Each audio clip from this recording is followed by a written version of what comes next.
Bonjour les artistes et bienvenue dans ce nouvel épisode de Questions à part. Aujourd'hui on me pose une question: comment trouver son style d'artiste peintre? Question très récurrente, je l'aborde souvent par différents angles, mais aujourd'hui je vais vous y répondre rapidement. Quand on commence la peinture abstraite, généralement on est assez déstabilisé car on n'a pas assez de recul pour arriver à créer vraiment un contexte, pour arriver à créer des choses qui vont être finalement imaginaires. Et c'est très déstabilisant, donc tout naturellement, qu'est-ce qu'on fait? On s'inspire d'autres artistes. Et donc, sans se rendre compte, ou en se rendant compte, on va être très influencé et créer des œuvres qui ressemblent vraiment de plus en plus à nos mentors, aux personnes qu'on idolâtre. Et c'est un gros piège, c'est un très gros piège. Alors effectivement, pour commencer, moi le premier je l'ai fait, il n'y a pas de souci. Quand on commence, pendant une période, vous pouvez très bien, sans trop copier, vous inspirer et forger votre apprentissage en vous influençant de certaines œuvres que vous allez pouvoir voir. Par contre, il arrive un moment où il faut clairement vous détacher, c'est très important, de cet artiste et arriver à faire votre chemin vous-même. Parce que sinon vous allez tomber dans un piège qui va se refermer sur vous. Si vous allez tomber dans ce travail de mimétisme, vous allez vraiment tomber dans le piège de la copie, c'est-à-dire que vous allez recopier des tableaux très portraits, et parfois même sans trop vous en rendre compte. Et c'est un gros piège, parce que finalement, vous allez fermer toute trace de créativité et d'inspiration. C'est-à-dire que vous n'allez pas faire le travail d'imaginer vous-même des contextes, ou même d'expérimenter votre propre technique, de faire des erreurs, parce que, comme je vous le dis, ça fait partie de l'apprentissage, les erreurs. Donc voilà, vous vous sentez enfermé, vous allez vous enfermer vous-même, parfois sans vous rendre compte, dans le piège de la copie.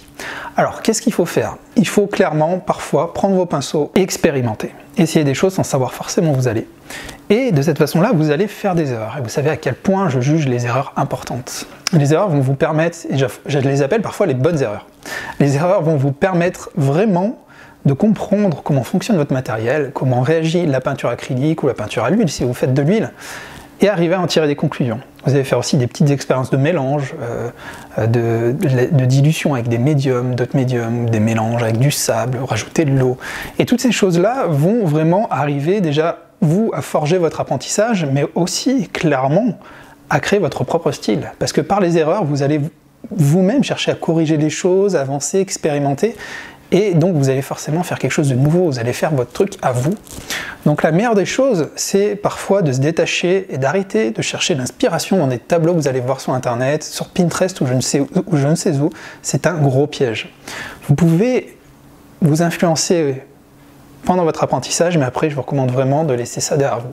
Par contre, il faudra toujours vous remettre en question pendant votre apprentissage, toujours continuer à expérimenter ou à apprendre par des cours, mais il y a un moment où vous devez vous-même faire votre chemin. C'est très important et je trouve que c'est la clé, enfin en tout cas une des principales clés pour arriver vraiment à avoir sur le long terme votre propre patte, votre propre style. Et puis autant dire, c'est quelque chose de très épanouissant d'avoir son style. Bien sûr, c'est compliqué.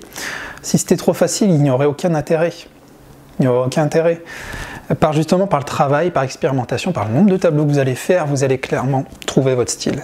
Et c'est très gratifiant et ça permet aussi d'avoir plus d'écho sur votre activité d'artiste peintre. Si vous êtes dans le mimétisme et que vous faites quelque chose qui existe déjà ou quelque chose qui ressemble très portrait à un autre artiste, pensez-vous que les gens autour de vous vont s'intéresser à votre art? Ils vont peut-être tout simplement, tout naturellement aller vers les tableaux de la personne que vous aurez copié ou sur laquelle vous serez inspiré. Voilà, j'espère vous avoir motivé à aller peindre et à aller expérimenter tout de suite avec votre peinture et chercher dès aujourd'hui à commencer à forger votre propre style. C'est très important. En tout cas, je vous remercie d'avoir regardé cette vidéo. N'oubliez pas de vous abonner si ce n'est pas encore fait en cliquant sur le petit lien en dessous, puis sur la cloche pour recevoir les différentes vidéos et notifications.